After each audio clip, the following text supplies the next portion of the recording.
Hola, buenos días a todos. Aquí estamos un viernes más en Pensamiento 3. Seguís o entráis en las ondas de Radio 3 y vamos a mantener la charla que venimos manteniendo de costumbre con Agustín García Calvo. Os advierto que Agustín desde el viernes pasado inclusive se va enterando del tema que tratamos al mismo tiempo que vosotros. Es una de los pequeños cambios que hemos hecho en el ritual de los viernes. No tengo más direcciones ni teléfonos que daros. Si alguno por algún motivo no habéis anotado a tiempo y queréis que se os repita el de algún lugar, pues así lo haremos, o si queréis ir añadiendo alguno nuevo. Como sabéis, hoy se celebra la festividad de la Inmaculada Concepción. Aprovecho para felicitar a todas las Inmaculadas y, como no, desearles también felicidad a las que ya tengan mancha. Nosotros vamos a celebrar aquí la fecha pues como acostumbramos, intentando reflexionar un poco sobre el tema y viendo qué relaciones le podemos sacar con situaciones más del momento.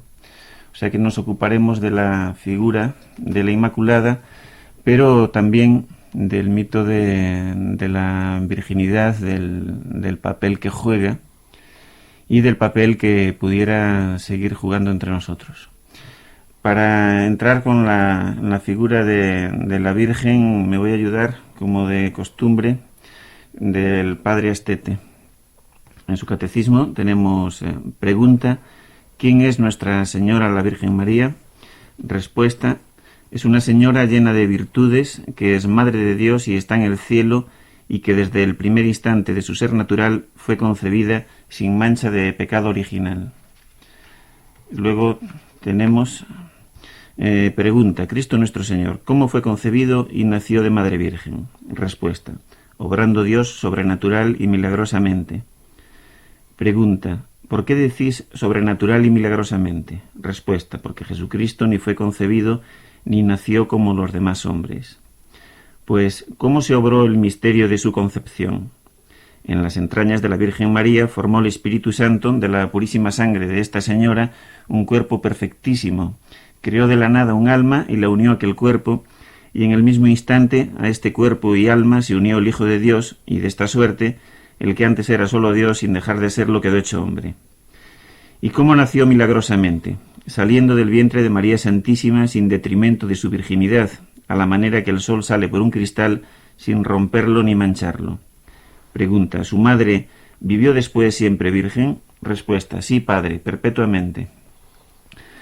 Buenos días, Agustín. Hola, buenos días, Javier. Este afán de virginidad que encontramos alrededor de la figura de la Inmaculada, ¿qué podemos empezar a investigar que haya detrás? Porque no podemos creer que el hecho físico del Virgen sí tenga un valor especial sobre otras partes del cuerpo. No, evidentemente el valor es sobre todo simbólico.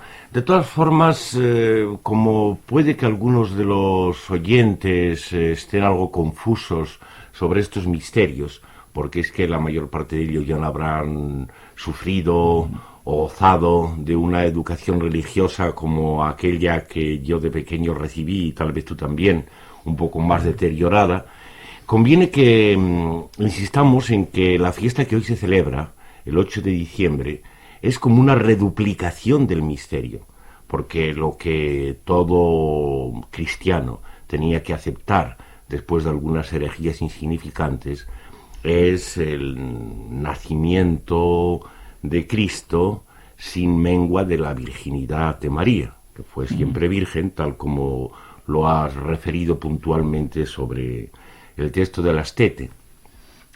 Pero parece que se desprendía, por lo menos en las cabezas de algunos teólogos, que esto solo podía entenderse si se completaba con el hecho de que la Virgen ella misma hubiera nacido exenta de la mancha del pecado original. Y este fue el misterio que, si no recuerdo mal, dio lugar a grandes disputas y del que los españoles, los teólogos españoles y los feligreses fueron grandes defensores algún tiempo, Hasta que se consiguió, no me acuerdo si fue fue en el siglo pasado, en algún concilio del siglo pasado, se consiguió que esto de la Inmaculada Concepción de María entrara también como un dogma. Es decir, que ella nació exenta de la mancha del pecado original. Es como si se la hubiera querido hacer no solo virgen, sino virgen dos veces, porque una cosa es estar exenta de la mancha de la relación con el hombre o con el amor carnal, como se quiera decir, y otra cosa es todavía que ella, única entre los hombres, única entre las criaturas humanas, quedara exenta de esta mancha común a todos, que era la que ocasionó nuestra expulsión del paraíso. No sé si esta distinción crees tú que estará lo bastante clara o... Sí, me parece que está clara. Lo que me gustaría que, bueno, te iba a decir que ahora que sí, que tenía razón, que el siglo pasado fue Pío IX, en diciembre del 854. Lo único que no sé hasta qué punto podemos considerar esto como un modo de reforzar lo que realmente se considera la virginidad, el que esté exenta de pecado tanto original como de pérdida de Virgo en el parto. Sí, hay que reflexionar sobre el papel de la mujer en todo esto. Los teólogos sabían, yo creo que algunos de ellos desarrolló, que María era la contrafigura de Eva, es decir, es la que venía a dar la respuesta precisamente para terminar con la antigua ley y dar comienzo a la nueva, por supuesto no contradiciéndola, sino, como dice en el Evangelio Jesucristo, cumpliéndola, llevándola hasta sus extremos, que esta fue la manera en que la vieja ley se convirtió en la nueva. María, en todo caso, es la contrafigura de Eva. Eva oye, pone oído a la serpiente, y de esta manera da entrada a la tentación, que es en primer lugar una tentación de desobediencia a la orden de lo alto, a la orden del Señor. De esta manera, la mujer, así en abstracto, la mitad femenina de esta raza, queda cargada con una culpa especial, como originadora del pecado, como colaboradora con el demonio. Y desde siempre, y no solo entre los judíos, sino yo creo que en todas partes, la mujer venía cargada con esta lacra o este miedo de ser como colaboradora de las fuerzas al mismo tiempo subterráneas y ocultas y al mismo tiempo extremadamente lúcidas y sofísticas y dialécticas. Pues ambas cosas están representadas en la figura de la serpiente y del demonio, lo subterráneo, lo desconocido, y junto con ello lo lógico, lo dialéctico. Y bueno, entonces parece como si María, al ser corredentora con Jesucristo de la humanidad, viniera a corregir esta figura de la mujer. Es muy curioso porque no hay que olvidar que todas las sociedades son patriarcales. Y por tanto lo que nos importa aquí más, sobre todo tratando de ver el fundamento político como deseas de esta cuestión, es qué es lo que quiere decir respecto a sociedades patriarcales, la judaica y después la romano-cristiana, qué quiere decir esta especial atención a la mujer, a la figura de la mujer, que, en fin, encuentra su corroboración última en eso de que se la hace exenta del pecado original, como si para ser la contra Eva tuviera que estar exenta de la mancha que nuestra primera madre trajo sobre todos.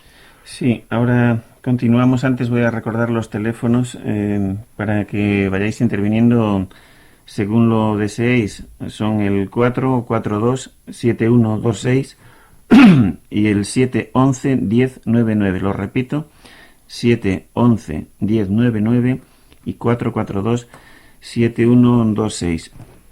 Bueno, entonces nos queda todavía mucho camino por ahondar en esto de la virginidad.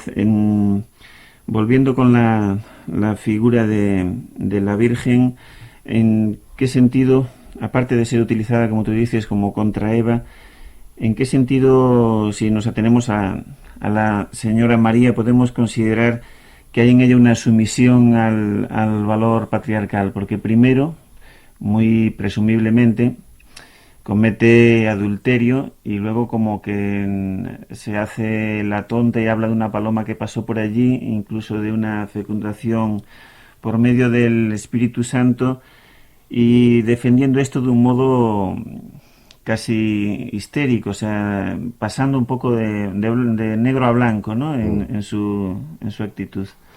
Bueno, tú estás un poco demasiado impío, Javier. Yo creo que te pasas casi adoptas una actitud como la de Renan cuando reducían a Jesucristo y a todo lo que se refería a él a la historia. No sabemos nada del adulterio posible de María. Sabemos sí que San José, cuando recibió la noticia de la preñez, se lo pasó bastante mal, hasta el punto de que el Señor tuvo que mandarle un ángel especial para que le consolara y le confirmara en sus dudas, pero en realidad no sabemos nada.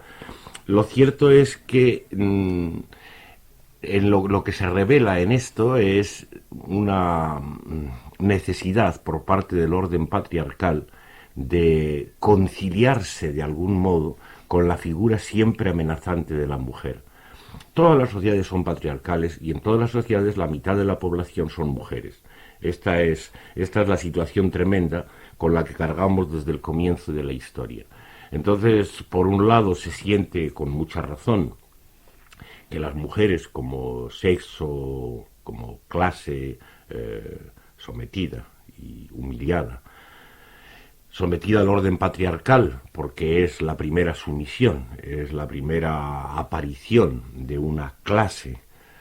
Esta es la transformación histórica de la diferencia sexual, la transformación en la clase de los sometidos.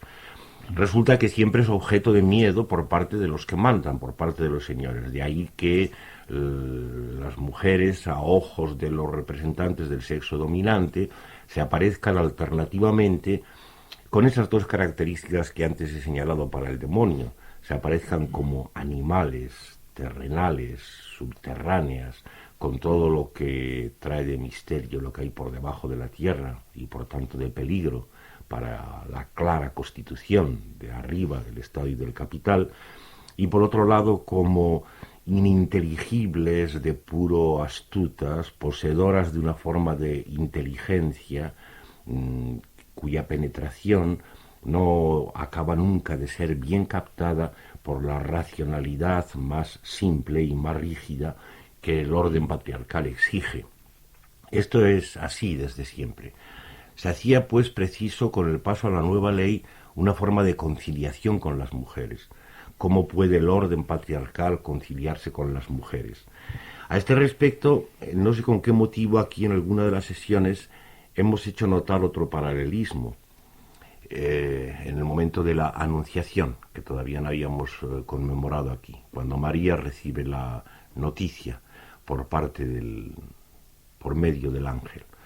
Porque es que a María se le hace decir, he aquí la esclava del Señor, hágase en mí según su voluntad. Y esto es justamente la réplica a las manifestaciones no de Eva, que nunca se aparece en la Biblia diciendo tal cosa, sino más antiguo, más profundo todavía, por boca de Luzbel mismo, con el no serviré. Aquí la esclava del Señor es la réplica del no serviré, del no seré esclavo, con el que empieza la prehistoria, con este pecado de soberbia del ángel que inmediatamente iba a ser el ángel caído. De manera que en estas palabras, en el momento de la Anunciación, parece que lo que se intenta es formular de la manera más clara posible esta reconciliación con la mujer. Claro está que en la nueva ley, desde entonces para acá, y digo en la nueva ley porque en ella estamos, todos somos cristianos, hasta los chinitos que decían las monjas y los negritos que decían ellas mismas cuando hacían a los niños recoger sellos para atender a las misiones. Todos somos cristianos, por lo menos en el sentido de que nos dividimos para contar el tiempo en antes de Cristo y después de Cristo. De manera que sea lo que sea de las creencias y de los ritos, por lo menos esta admisión fundamental de la historia partida en dos con un punto cero, que es justamente el nacimiento de Cristo, ese momento maravilloso de la encarnación, nos hace ser a todos cristianos en algún sentido. Y entonces estamos en la nueva ley, y este trabajo de reconciliar a las mujeres, es decir, hacerlas someterse, hacerlas que de alguna manera digan, he aquí la esclava del Señor, pues continúa. Y cuando vemos a las mujeres que efectivamente aceptan el orden patriarcal hasta el punto de poner todo su empeño, igual que los hombres, en trabajar y en aspirar a cargos, incluso a cargos públicos y participar en el gobierno y demás, no estamos asistiendo a otra cosa que a una prolongación de este intento de conciliación. Sí, bueno, eso plantea cosas muy jugosas, pero que espero que las vayan sacando ahora los oyentes, porque ya les tenemos al teléfono. Vamos con el primero de ellos. Hola. Hola, buenos días. Buenos días. Vamos a ver, yo estoy plenamente de acuerdo con el profesor Agustín García Calvo. Me parece que lo que dice Agustín es muy cierto, y es evidente que en esta sociedad es la parte débil sometida siempre a la otra parte, que así aparece como fuerte, pero es que la sociedad está establecida así jerárquicamente para que sea el modelo, que nos sometamos en la fábrica al patrón, en el pueblo al alcalde, a la policía, al gobierno, al Estado. Es esta sociedad jerárquica, absurda, estúpida, y yo que me siento, no soy, porque no soy nada, quiero ser algo, pero que me siento la idea anarquista y voy por la vida tratando de ser libre, estoy mucho más de acuerdo con la opinión del demonio, que yo lo que no quiero es ser esclavo, al menos esclavo en mis ideas. Si ya tengo que ser esclavo para comer pan, ya tengo suficiente. Pero es que en esta sociedad siempre sometido, tiene que haber uno que manda y otro que es mandado. Esta sociedad es estúpida, absurda, injusta, cruel, capitalista y criminal. Y entonces lo curioso es que el cristianismo, y yo no soy cristiano, eso es lo único que no me ha gustado lo que has dicho, de que todos somos cristianos. Yo admiro a Jesucristo porque fue un tío competente que fue crítico contra el poder del César, pero yo desde luego no soy cristiano, estoy bautizado, pero no por mi libre voluntad. O sea, yo soy lo que quiero ser, no soy lo que me hacen ser.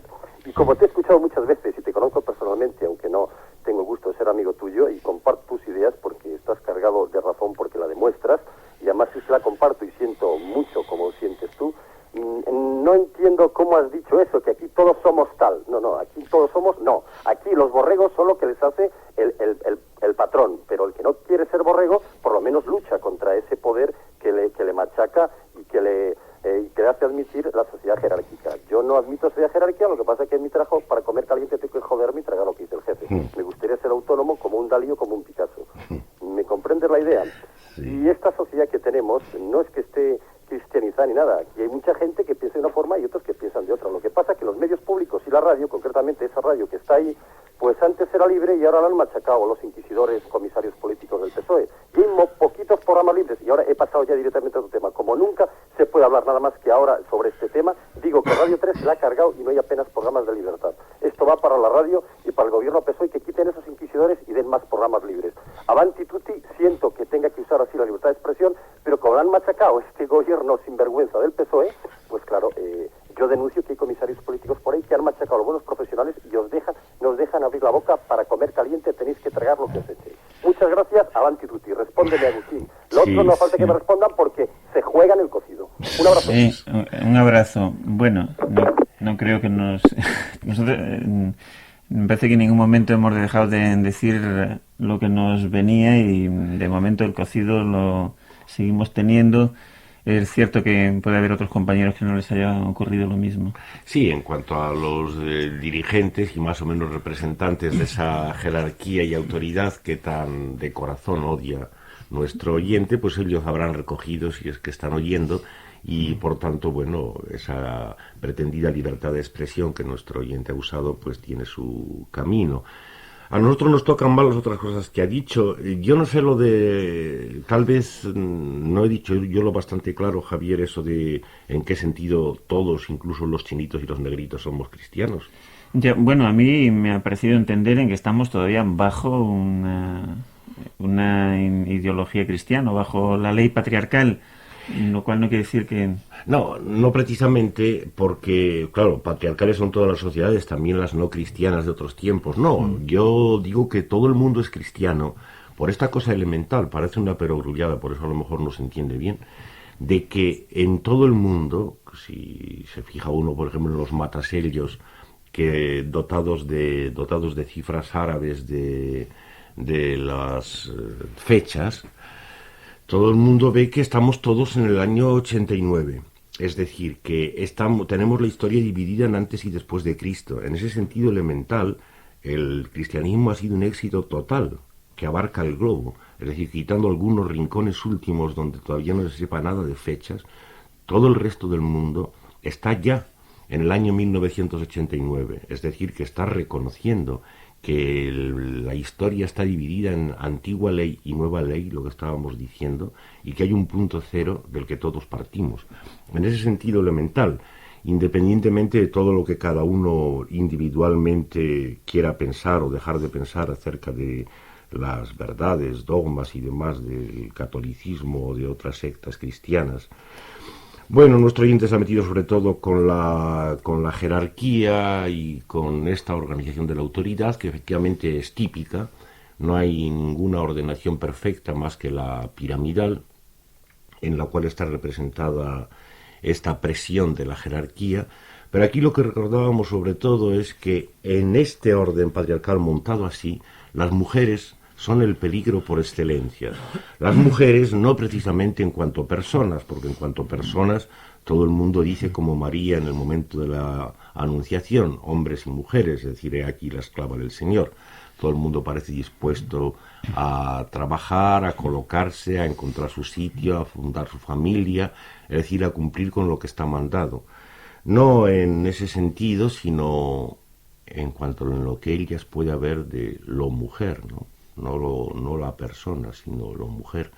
No hay que olvidar que esta sociedad patriarcal, como todas, ha establecido que una idea de hombre, el hombre, que en definitiva es el heredero de Dios, ese hombre con mayúscula no es otra cosa que Dios, no nos engañemos. Es decir, que cuando en estos misterios que hoy estamos conmemorando se dice que Dios se hace hombre, y que el que antes era solo hombre se hizo Dios, o que el que antes era solo Dios vino a ser también hombre, se está diciendo más verdad de lo que parece. El hombre con mayúscula es el heredero de Dios, es la última forma de divinidad. No se hagan ilusiones los ateos que piensan que por haber roto con Dios en su aparición más arcaica, casi judaica, por eso han terminado con la religión, porque inmediatamente después de Dios viene el hombre, su sucesor, representado de alguna manera en la figura de Jesucristo. Entonces, las mujeres, como clase sometida, como objeto por excelencia del sometimiento, de la sumisión, de la humillación, corren siempre el peligro de ser lo no hombre. Es curioso que las feministas, pretendiendo rebelarse, vuelven otra vez a cantar la sumisión, cuando procuran que las mujeres sean también el hombre, y se rebelan contra el hecho de que en muchas lenguas como en la nuestra una misma palabra sirva para designar a la humanidad en bloque, el hombre, y al sexo dominante, el hombre en el sentido del varón, están efectivamente llevando la lucha del revés, porque lo característico, lo peligroso, lo amenazante de las mujeres, con esa cosa al mismo tiempo subterránea y diabólicamente astuta, está en el peligro de ser el no hombre, es decir, la negación de ese hombre mayúsculo, que es lo mismo que la negación de Dios, y es contra eso, contra lo que la sociedad patriarcal trata constantemente de curarse, de prevenirse, haciendo cosas como estas, de presentar una figura de mujer incomparablemente pura, que al mismo tiempo es capaz de decir, he aquí la esclava del Señor. No hay que olvidar que los hombres, en el sentido de varones, los representantes del sexo dominante, siempre han hecho una excepción cuando hablaban mal de las mujeres, cuando decían, por ejemplo, que todas son unas putas. Hacían una excepción que se refería a su madre, ¿no? Quitando mi madre. Era la situación tradicional hasta comienzos de este siglo, hasta el siglo pasado, en las manifestaciones del vulgo masculino respecto a mujeres. Una excepción en la que, con trabajo en todo caso, podía entrar también la hermana, si es que el hombre, especialmente como hermano mayor, se sentía como protector, en ese sentido que los hombres protegen a las mujeres, de su hermana. Pero en fin, sobre todo la madre, ¿no? La madre se volvía la aparición inmediata o íntima de esa misma Virgen Inmaculada que hoy estamos conmemorando. Así que no hay que olvidar, yo pienso, esta relación en el sentido que tiene la creación de una mujer que está eximida incluso de la caída, de la mancha original que la primera mujer habría traído al mundo, y que al mismo tiempo que, gozando de esta situación eximia de pureza inmaculada, de cargo de corredentora nada menos, es decir, de un cambio de la historia en otra historia, al mismo tiempo, por supuesto, para ello, declara su sumisión en contra de la voz del diablo, a quien en otros tiempos ella había oído, declara su sumisión ahora al Señor, con el de aquí la esclava. Sí, bueno, quedan algunas cosas que quizá entrarían mejor en otro tema con cierto voluntarismo sobre pensar lo que se quiere y quedar inmaculado en las propias ideas, aunque cediendo en el trabajo. Pero para seguir con el tema vamos con una llamada. Muy lejos, muy mal. ¿Hola? ¿Me oyes mejor? Ahora sí. ¿Así bien? Sí, sí. Bueno, mira, yo quería decirte que hoy es el día de la Purísima, ¿no? Bueno, yo creo que no es tan pura, porque yo tengo entendido que tuvo más hermanos Jesucristo. Lo que pasa es que no se habla mucho de ello. Yo creo que no se habla mucho porque al decir que hay hermanos, pues se pierde el Virgo.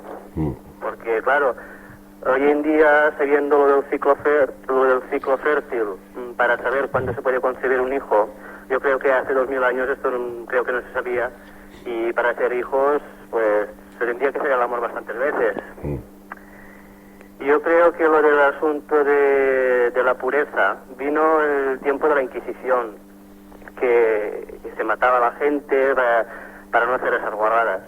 Y antes de que naciera Jesucristo, como esto no existía, pues yo creo que la gente hacía el amor pues normalmente.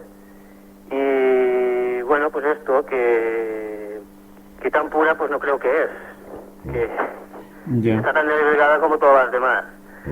Y luego también quería hacer un inciso por el asunto del calendario, pues que hay muchas Marías, y muchas santas, y muchas vírgenes Marías. Yo creo que de Madre solo hay una. Está la María Auxiliadora, la María no sé qué, la María no sé cuántos. Y lo que veo es que estamos muy dominados por la Iglesia, pero mucho. Muy dominados por la Iglesia. No nos la hemos podido quitar de encima. Todos son fiestas, todos son santos, y todos son profesiones y cosas de estas. Y otra cosa, sí, el oyente anterior, creo que es un oyente de Málaga, que llama algunas veces. Me gusta mucho oírlo porque tiene las ideas muy claras y es un tío muy bueno. Solamente le saludo desde aquí, desde Menorca, que me gusta mucho cuando habla. Muy bien. Bueno, pues ya está. De acuerdo. Hasta luego. Sí, hay unas cuantas cosas respecto a la cuestión de los hermanos de Jesucristo que aparecen mencionados efectivamente en el Evangelio. Esto fue objeto de largas disputas durante la Edad Media y después, y por eso es por lo que en la versión definitiva, antes la ha leído Javier en el texto del padre Astete, hay que añadir siguió siendo virgen siempre, es decir, que se niega la posibilidad de que esos hermanos de Cristo que se mencionan en el Evangelio fueran hermanos carnales, serían alguna otra cosa, pero en modo alguno hermanos carnales, porque de esta dificultad que nuestro oyente ha puesto, los teólogos eran conscientes y se daban cuenta que la virginidad tenía que mantenerse como algo perpetuo. Creo que es el Padre Acete dice justamente perpetuo, ¿no? Perpetuamente, sí. Si no, efectivamente, toda esta función simbólica que estamos tratando de descubrir en esta virginidad y también en lo otro, en la concepción inmaculada de la propia María, se habría perdido. Respecto a la multiplicidad de las Marías, esto es una característica de todas las religiones avanzadas. Al mismo tiempo que el dios o la diosa es uno, al mismo tiempo sus advocaciones, como suele decirse, adquieren también carácter de persona y dan lugar, por tanto, a nuevos nombres propios, en este caso nombres propios para niñas, y dan la impresión de que efectivamente María se multiplica. Esto no es así. Las niñas pueden ser inmaculadas, conchas, rosarios y encarnaciones y no sé cuántas cosas más, pero efectivamente no hay personas nuevas con ello. Simplemente hay multiplicación de los nombres propios y utilización para esta función esencial del nombre propio, que es hacer que al mismo tiempo que todos, y todas en este caso, somos el mismo, la misma, al mismo tiempo cada uno seamos distintos. Se descubre aquí, en esto de la conversión de las advocaciones en una apariencia de nuevas vírgenes, se descubre que efectivamente el nombre propio en este caso, el vocativo con el que se advoca, con el que se invoca a la Virgen, es antes que la persona misma. Puesto que te llamo así, de esta manera, es que tú eres justamente eso que dice tu nombre, y esto, sin embargo, tiene que hacerse conciliable con la unicidad de la Virgen. Es un asunto un poco complicado, pero que es muy característico de todas las religiones. Y ya que hablamos de todas las religiones, pues tal vez merecería la pena aludir al último que nuestro oyente ha dicho, de que estamos dominados por la Iglesia. La verdad es que la Iglesia, en nuestro caso la Iglesia Católica, hace mucho tiempo que está muy de capa caída y que en todo caso mantiene un poder pues marginal y auxiliar respecto a los grandes poderes. De alguna manera, pues un poder algo mendicante y subsidiario. No hay que olvidar, se lo recuerdo una vez más a nuestro oyente y al resto de los oyentes, que la verdadera Iglesia que hoy tenemos es la Iglesia que está representada por las nuevas catedrales, la banca, y que la forma actual del Señor se llama Estado y Capital. En esto es en lo que se ha transformado con la nueva ley, en la que todavía estamos, y que por tanto tampoco son las condenas de la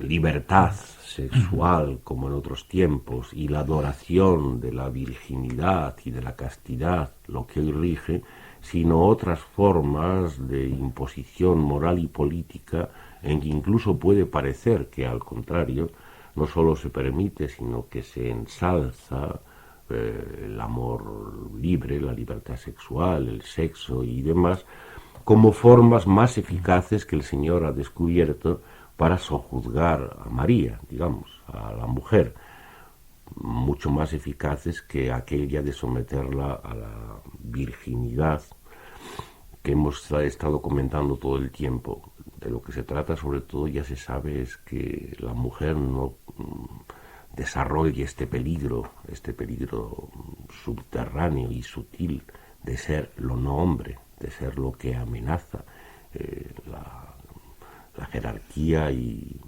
el estatuto mismo de la sociedad patriarcal, y esto se puede conseguir por otros procedimientos. El peligro de las mujeres está siempre ahí. Las maneras de conjurarlo cambian según van cambiando las formas del dominio, las formas del Señor. Y vamos con otra llamada más. Hola. Hola. Sí. Te llamo desde Valladolid. Sí. ¿Me oyes bien? Sí, tenemos bien. Verás, he oído algunas cosas de las que estabais comentando y bueno, pues quería hacer unas ideas. En el aspecto este que estáis hablando del paso de la antigua ley a la nueva ley, hay un punto esencial que es el que trata Robert Graves. No sé si habéis oído hablar de él, imagino que sí. Sí, pero no le he leído.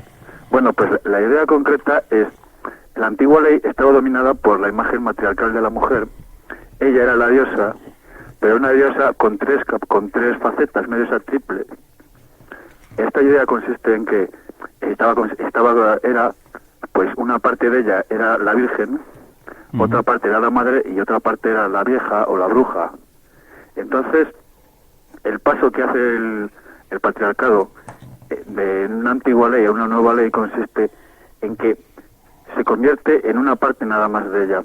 Cogen una parte que es la parte entendida como madre y entendida también como virgen, de ahí lo de virgen y madre de la Virgen María, porque no pueden desterrar en principio la imagen que todo el mundo ha tenido de la diosa. Entonces la convierten en una diosa, pues digamos, pues descafeinada, sumisa al padre y que conserva una parte de los atributos, convertida en virgen y en madre, y ahí se hace el equilibrio en que es virgen y madre a la vez. Pero eso es lógico porque, por ejemplo, las vírgenes vestales no tenían por qué ser vírgenes, y de hecho los colegios de vírgenes antiguos, de la antigüedad, del matriarcado, no eran vírgenes. La idea de Graves es que se reunían cada cierto tiempo con una serie de partes de la tribu que estaban totemizadas bajo la vocación de un animal. Y entonces los hijos que tenían las vírgenes de esa reunión eran hijos del dios representado por ese animal. Entonces seguían siendo vírgenes, no había padres, y todos los hijos y hijas que nacían eran hijos de ese dios. De ahí la idea de la Virgen María, que tiene un hijo de Dios y sigue siendo virgen, porque no ha intervenido ningún nombre concreto, porque no hay un padre, sino que el padre es el Dios a través del símbolo del tótem de la sociedad César. Esa es la idea. Cómo luego el cristianismo la ha ido adaptando para conseguir conservar pues la vocación que tiene la gente, que tienen las personas hacia la Madre Divina, pero convertida en, digamos, en otros parámetros, construida de otra manera que le sirva a sus intereses. De ahí, por ejemplo, la idea del Papa actual, Wojtyła, de convertir a la mujer otra vez en madre, en esposa, en virgen, pero convertirla en algo asexuado.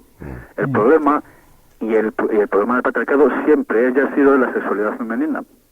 Entonces todo el montaje estriba en controlar esa sexualidad.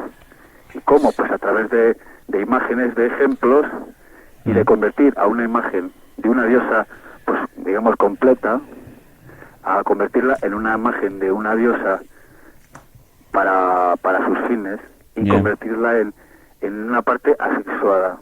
Se trata de eso. Yo entiendo. Bueno, ya tampoco quiero hablar mucho más. A ver qué os parece. Bueno, de acuerdo. Gracias.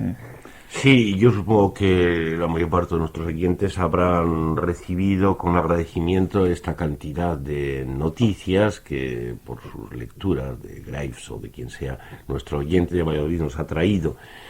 Por desgracia, para la utilización verdaderamente política, penetrante y destructiva que queremos aquí darle a los símbolos, es preciso estudiarlos con claridad. Hay todavía grandes embrollos, tal vez, en algunas de las cosas que nuestro oyente ha dicho, embrollos que no va a haber tiempo de desenredar hoy debidamente, porque son muy interesantes las cuestiones que ha propuesto.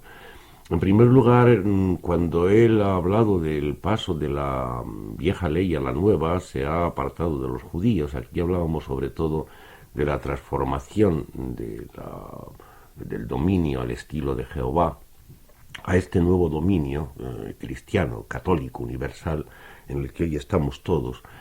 Él ha aportado otra herencia de antes, que más bien se refiere tradicionalmente al mundo pagano.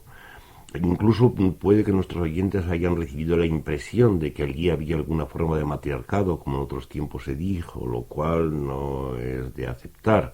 Nunca ha habido matriarcado. En toda la historia, todas las sociedades han sido patriarcales. Las mujeres han estado siempre sometidas, más o menos patriarcales, es verdad.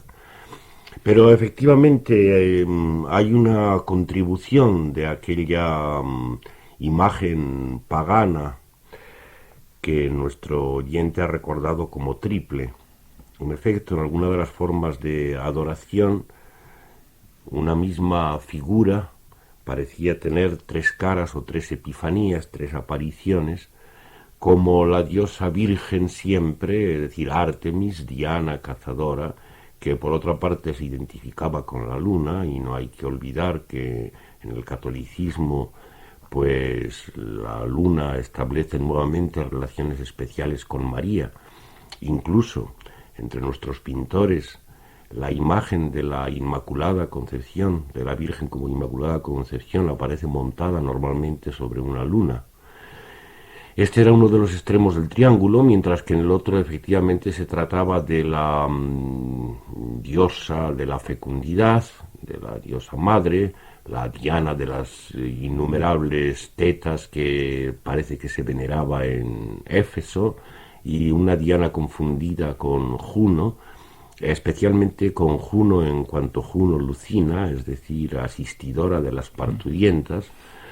Y luego el tercer triángulo, que efectivamente era el de la brujería, era esta Diana presentada como Hécate, como la diosa de las encrucijadas de los 3 caminos, Trivia, y por tanto